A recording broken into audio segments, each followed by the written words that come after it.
What's going on, everyone? So FFG has just dropped a massive spoiler article with kind of the mechanics outlined, or I guess you could say the design of the aspects outlined going forward. And this one is pretty sweet. It's not super long, but as I said, there are a ton of new spoilers, as you can see here as I hover through them all. And I want to talk about all of them. I think there's like 10 in total. Let's not waste any more time and talk about this first paragraph.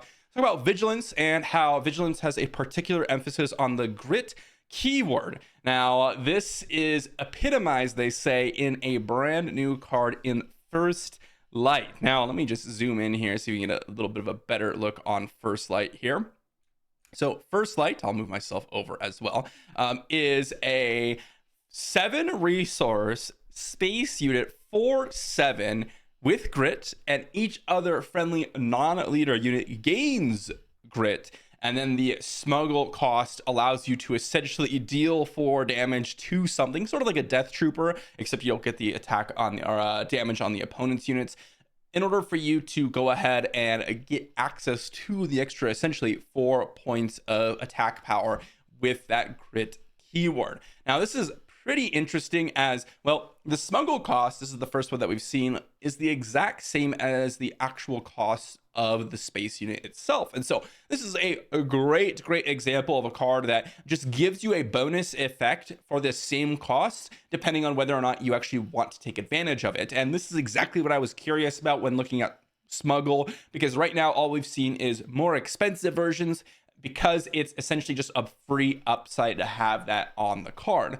First Light here, this essentially, if you do smuggle, it comes down as an 8/3 in space for 7 resources, which isn't actually like that insane. Of course, we've seen, 8 costed, 9 costed space units that kind of dwarf how powerful this is. The key part about this card is the fact that you're giving every other non-leader unit grit. And that is where the power comes in. I can see this be an absolute staple in something like Krennic, where you have like a death trooper, and suddenly your death trooper, instead of being a 4/1, right, when you trigger it and hit yourself or hit that death trooper as well as an opponent's unit, it now is a 6/1 for 3 resources, and something like that can be absolutely insane. I want to talk more about all these cards. We have so many. I just want to give you kind of my first impressions and talk about a few things. So that's going to be a First Light. Second thing is the heroism side. They talk about, we have the gentle giant, and rather than damaging his allies, this Wookiee doubled down on befitting from being damaged himself. In addition to grit, he has the on attack ability that lets him heal his allies. So look at this here. 5 resources or 6 resources, vigilance, heroism, ground unit, 2/8, a Wookiee. And this one has grit, as well as you may heal damage from another unit equal to the damage on this unit. Now, we haven't seen really a massive body like this, with the exception of like Jabba and Chewbacca and like Thrawn, I suppose. But this is just a regular unit, non-leader. This guy looks pretty crazy, as we've seen how powerful Chewbacca can be. However, the difference between Chewbacca and, Gentle Giant here is that Chewbacca does have Sentinel. This one does not. On the other hand, I could see this being an extremely powerful unit just by maybe interacting with some of the other damaging spell or damaging effects in the game. If you're just going ahead and attacking an opponent unit, let's say it's got 3 power, suddenly it's a 5/5 that can heal 3 to any of your other units on the battlefield. And I think that could be pretty strong, but I'm a lot less excited about this one than the First Light that we saw earlier. I do think that it does require a lot more setup, and that's one of the things that might just end up causing its downfall. I don't really see too many Wookiee synergies, and so that's also another issue with it. But of course, this one is a common and First Light is a rare. On top of that, they also mentioned that Vigilance has an emphasis on Mandalorian units this set, which is something it shares with aggression. So for example, the Follower of the Way, we talked about this card before, but on the aggression side, we have the new card Clan Challengers. This is a 5 resource aggression ground unit with 3/6 as its stats, raid 3. That's pretty crazy. And when it is upgraded, it gains overwhelm. So it's kind of interesting because it seems like the Mandalorians are going to be the upgrade kind of theme. or have the upgrade theme attached to it. And it seems like Mandalorians are going to be blue red, or vigilance aggression. But we've seen with Mandalorian that Mandalorian is yellow. And so I'm really interested to see if we're going to see any sort of yellow or cunning Mandalorians, or cunning options. Now we'll see if that is the case maybe in this article itself. But Clan Challengers looks pretty powerful. This is a very aggressively slanted unit, as again, it's 6 power on attacks but only 3 power on defense. When you're looking at attacking opposing units, you also get a massive damage hit into their base, assuming you are able to upgrade it. Kind of interesting.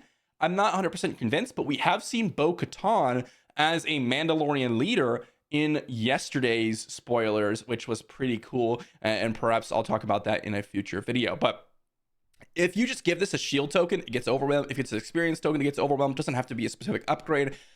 But overwhelm isn't necessarily a massive bonus. They also mentioned there's some Mandalorian units that are focused on removing your opponent's upgrades, such as Ketsu Onyo. This one is a 2 resource aggression heroism Mandalorian Underworld Bounty Hunter, a 3/2 with Saboteur, and when this unit deals combat damage to a base, you may defeat an upgrade that costs 2 or less. So pretty interesting, as this card can be really powerful in order for you to kind of counteract your opponent's upgrade strategies. If we look at some of the upgrades in the game currently, we have things like Devotion, we have things like Luke's lightsaber that could be defeated. Of course, any sort of experience and shield token can be defeated. The fact that it is Saboteur, so you can guarantee the secondary effect, sort of like Seventh Sister, I think is extremely important. This is just a very aggressively slanted body, and this is what I was looking for when we're looking at Bo-Katan and her leader ability. I guess for those of you that don't know what Bo-Katan does, I may as well talk about it now. She is a Mandalorian focused leader where if you attacked with a Mandalorian unit, you can deal 1 damage to a unit with her action ability. On her backside, it is a 6 deploy or 6 resource to deploy aggression heroism 4/7, so pretty nice body on this. And then on attack, you may deal 1 damage to a unit. If you attacked with another Mandalorian, you could deal another damage, so sort of like a mini Vader, which is kind of cool. Or in the case of attacking with a Mandalorian unit, you get to just go ahead and get the full 2 points of damage, which is kind of crazy. The question I was wondering about this card was, we don't really have enough Mandalorian units in the game right now. If I just type in Mandalorian here, in terms of what we actually have, we have, well, of course, the ones that they just talked about, but Disabling Fang Fighter, which many of you might be surprised to see this as the Mandalorian tag. We have Sabine Wren. That's it. That's the only Mandalorians we have. And so unless we got some earlier drops that we could benefit from Bo-Katan's ability, I wasn't super excited about her. And Ketsu Onyo, which is the one that we were talking about, is one that I could really see benefiting from the Bo-Katan leader and really powering out some massive damage. Also, they said the aggression aspect also focuses on optimizing bounty hunting, such as a card Covetous Rivals. This one's a 6 resource aggression ground unit, 5/5 with grit, and when played / on attack, you may deal 2 damage to a unit with bounty. This one looks pretty interesting.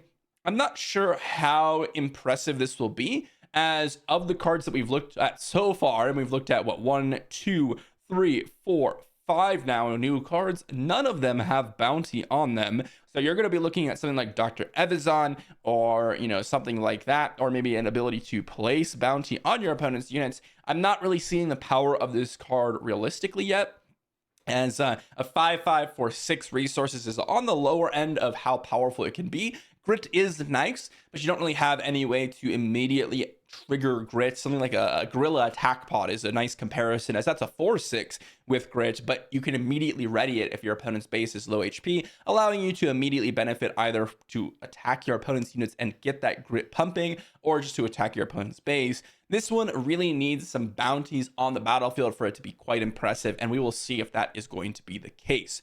Not only that, but also we have the command aspect that they wanted to talk about more, and that is emphasis on the bounty keyword, as well as, well, it looks like the other mechanic, Saboteur, I think is what they mentioned. But the first card they mentioned is Clone Deserter. This one, my goodness, I am just I get goosebumps looking at Clone Deserter. Now this looks to be, I'm not sure on the art, but the Clone Deserter that I immediately think of is cut from Clone Wars. Those episodes are absolutely amazing. If you haven't seen it, you absolutely have to check it out. And man, I just get goosebumps looking at all of these cards. But this is a 1 resource command heroism 2/3 with restore 1 and bounty, draw a card. This is one of the most absurd units I've seen so far that they've printed. Unlike Dr. Evazan, which is a 3/3 with shield, that's obviously an absurd unit, but the bounty is a major drawback. Giving your opponent 12 readied up resources potentially is absurd. This one just lets them draw a card, which isn't actually that big of a downside. And you get a 2/3 with restore 1, and it's not a unique unit, and so you could potentially play 2 of these on turn 1. Just imagine a curve. If you're playing, let's say you're playing Sabine Green.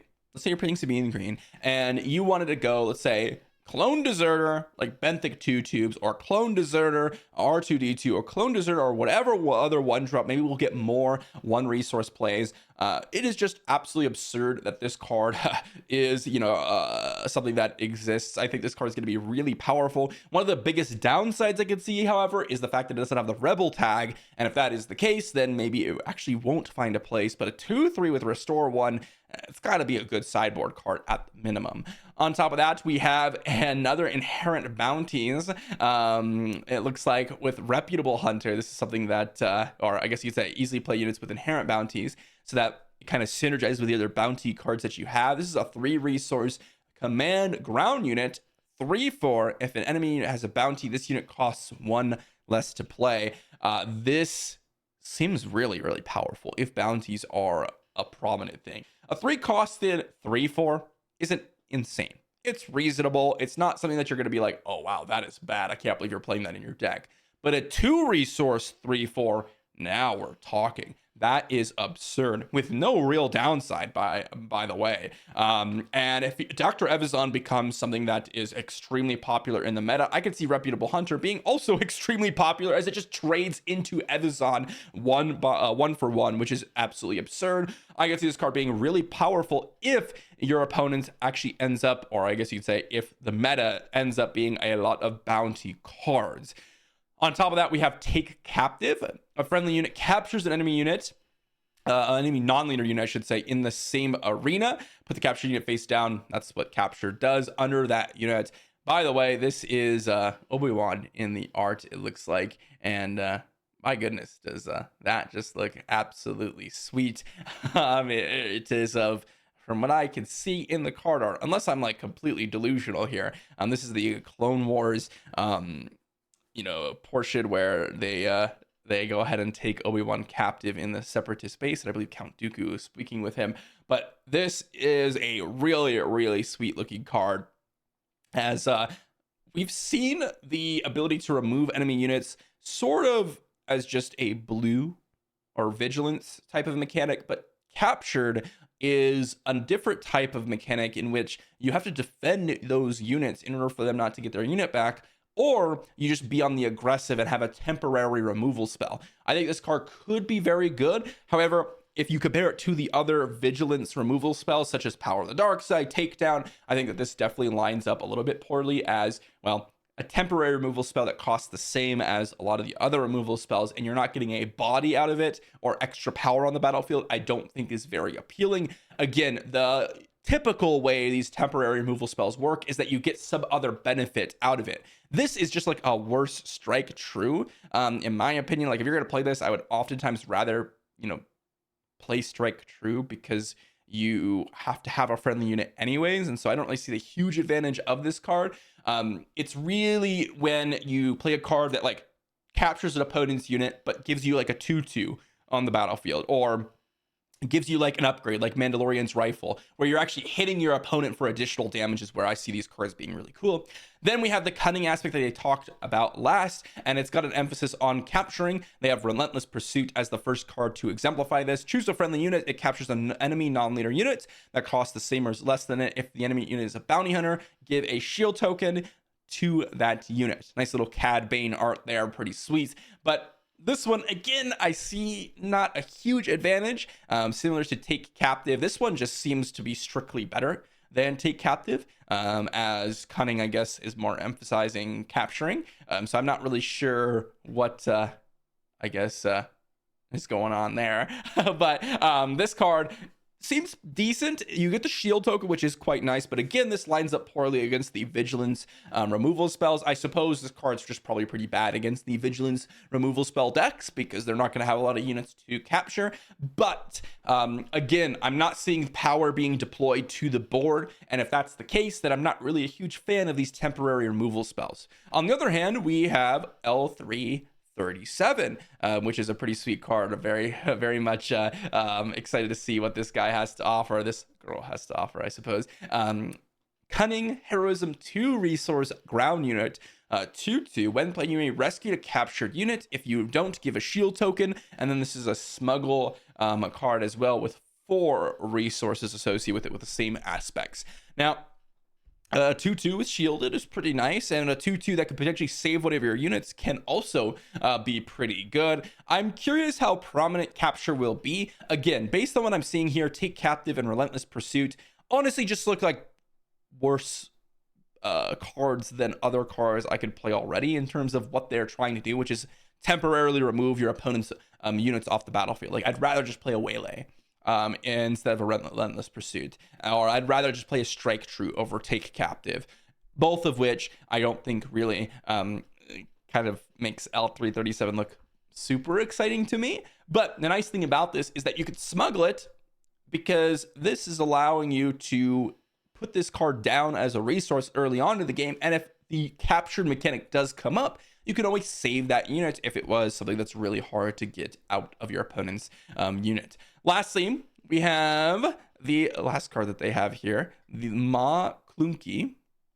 A 1 resource Underworld Trick. Return a friendly non-leader Underworld unit to its owner's hand. If you do, deal 3 damage to a unit. Now, this is pretty cool, as this is potentially an extremely powerful trick.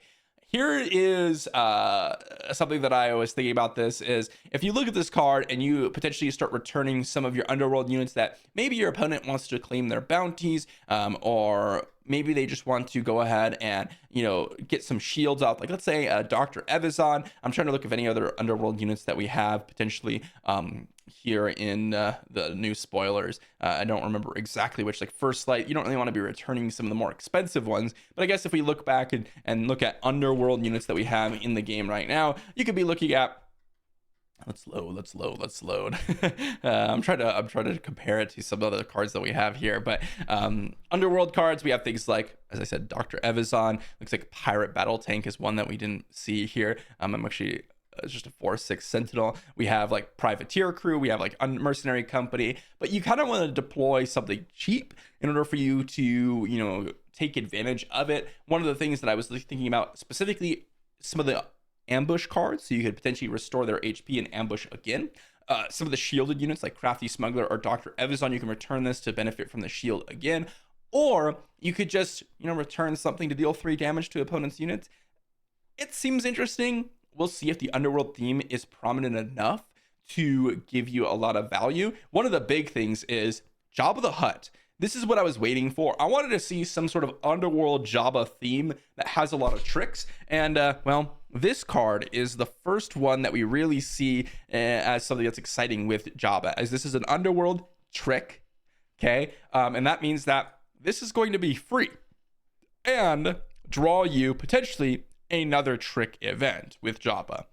That sounds pretty sweet. But let me know what you think in the comment section down below. Are any of these cards prominent in terms of something that you're excited about? There are a lot of them. I will leave a link to this article down below if you want to check this out, as there are a lot of things to look at and read through. I know I didn't really read through the entire article, but I wanted to talk about all the new cards. Super excited. Thanks for watching, everyone, and I'll see you all for the next one.